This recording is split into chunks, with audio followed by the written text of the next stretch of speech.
作者簽 DJAX 故事夢幻島千版 0.1 至第3代夢幻創造神命運機創世經歷故事第3集，關於2012年創造宇宙神想重置有問題的維度。重置這個詞是宇宙重新開始重啟及系統重灌洗機。創造宇宙神經過共同合作和了解，先解釋是本身先曾經身處在第3維度的實體光碟生活過一段時間，也曾經歷 NPC 角色升為維度有意識角色，慢慢考試升級提升為宇宙主宰角色的成員。關於為何宇宙需要重置問題，就是宇宙出現不同維度空間大爆炸。有關於光碟角色經過數碼係數數據庫的資料檢查，有些是轉世投胎的大神和小神，如果重置可能會將轉世大神和小神一同重置，最後宇宙創造神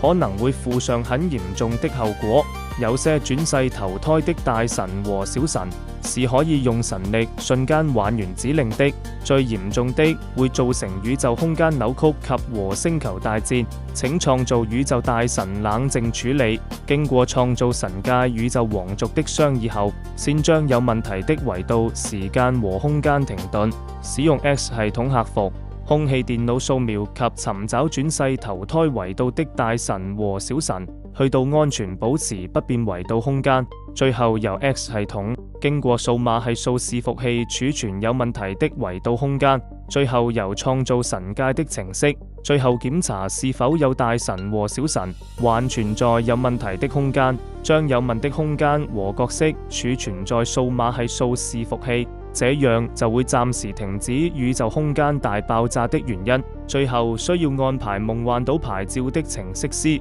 最後檢查是否還有小神或大神存在有問題的維度，如發現有問題，需要立即搬遷安全維度，保持不變生活。因為出現宇宙大爆炸原因是因為很多創造神用盜版和假版的神機和光碟，有些經過安裝修復穩定插件程式還是有問題，這些假版是不能再使用，需要安全檢查後停用，不能再使用。